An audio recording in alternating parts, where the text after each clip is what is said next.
19 simple psychological tricks that actually work. There are all kinds of fancy books on neuro-linguistic programming and psychology that can help professionals get what they want from others. But there are also much simpler, yet just as effective methods that anyone can use on a daily basis. Here are 19 of them. Be sure to subscribe and ring that notification bell to join us on the bright side of life. 1. Never start your request with the words, "Could you?" It can cause the other person to subconsciously assume that this is a theoretical question. For example, avoid questions like, "Could you call the neighbors?" Because the answer yes can mean, "Yes, I theoretically could, but I didn't agree to it." Sure, could is polite, but it's better to rephrase your request to, "Please call the neighbors," if you want to be sure that it'll be fulfilled. 2. If you ever want to make someone feel uncomfortable, look at the middle of their forehead during the conversation.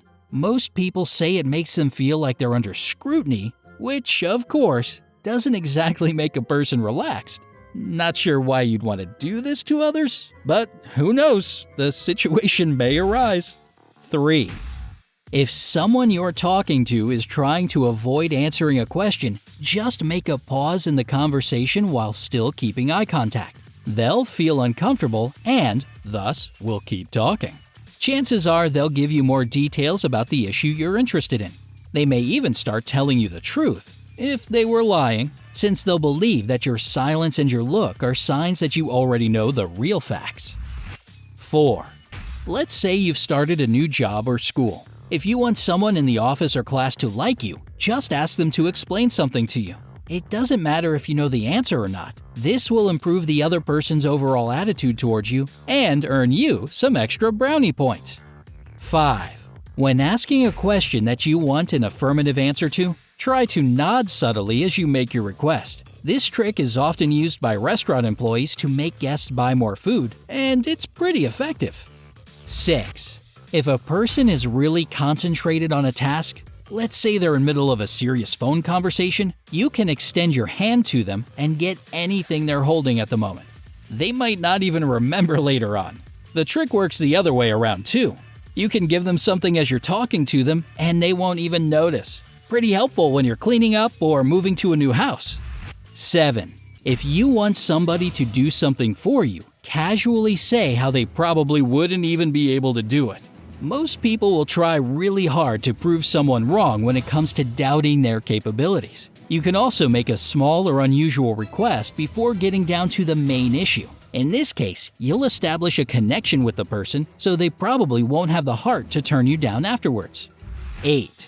Just like with questions you need to get an affirmative answer to, start nodding just a little bit during a conversation. Interestingly enough, this will make the person you're talking to more attentive to your words, and they won't even realize why. 9. Here's a good one for negotiations. If you like a person's offer in general, but would like to get better conditions, prepare to be a little bit disappointed. This method can work like magic with a high price or a low salary. 10. As soon as your alarm clock goes off, sit up, make 2 fists, and yell, "Yeah!" as if you're a soccer player who's just scored a goal. It sounds bizarre, but it really does help you easily get out of bed feeling refreshed. Just try it for yourself and let us know down in the comments if it worked for you. 11. If you're always worried whether or not you locked the door or turned your iron off, just say some absolutely absurd phrase when you're doing these things. The phrase could be different every single day. For example, you say "green rabbit" and turn the iron off, or "oppressive crab" and lock the door. The next time you start doubting whether or not you did something, you'll remember saying this weird phrase, and it'll calm you down. 12. If a person tries to pull you into an argument or some kind of drama, say something nice to them. The old "kill 'em with kindness" trick really does stop them in their tracks. Another technique is to keep your calm and remain silent. There's nothing more irritating than being ignored. However, if you're trying to avoid an argument with your friend or partner, try to put yourself in their shoes. This can help you understand if there's some point in their objections that you're missing. 13. If you have that one lazy person on your team that slows the whole work process down, don't give them tasks by saying, "Do this." It's better to say, "Start with this." Psychologically, it'll seem like there's less work because, according to this phrase, they should start with something small. After they've done the first task, use the words, "Very good. Now, continue with this," until they end up finishing what you wanted them to do in the first place. 14.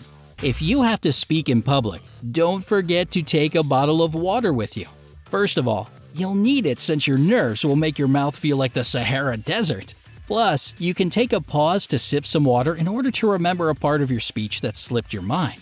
The audience will never know. And if you feel too anxious to speak in front of a large crowd, admit this fact to the audience right away. It lightens the mood, calms your nerves, and it makes your listeners feel more sympathetic since most of them can probably relate. 15. If someone is staring at you in the subway, happens all too often, right? Just look at their shoes. Don't give up. Keep gazing. It'll drive them crazy. 16. If you seem really worried each time you see someone you know, in the end, this person will also start feeling worried every time they see you. So, do with that information what you will. 17. If someone has done something wrong, but you don't want to sound too accusing, change the way you construct your sentences. For example, instead of saying, "You didn't close the window before you left," you can say, "The window was left open all night." They'll learn from their mistake, and you won't seem like a meanie pointing the finger. 18. If you didn't get a good night's sleep, tell yourself that you did. I know it sounds like nonsense, but it does work 100% if you say it with meaning. Scientists from Colorado College published a study in the Journal of Experimental Psychology in which they found that if you genuinely believe that you're well rested even if you're not, your brain does function better. 19. People are better at remembering what happened at the beginning and end of the day. As for anything that went on in between, it gets blurry. This is a great tip when it comes to job interviews. Agree to a time that's either at the start of the workday or at the end of it. This way, the employer will remember you among all the other candidates. Do you know any other effective tricks that can help you get what you want? Share your experience in the comments below. Don't forget to give this video a like, share it with your friends, and click subscribe to stay on the bright side of life.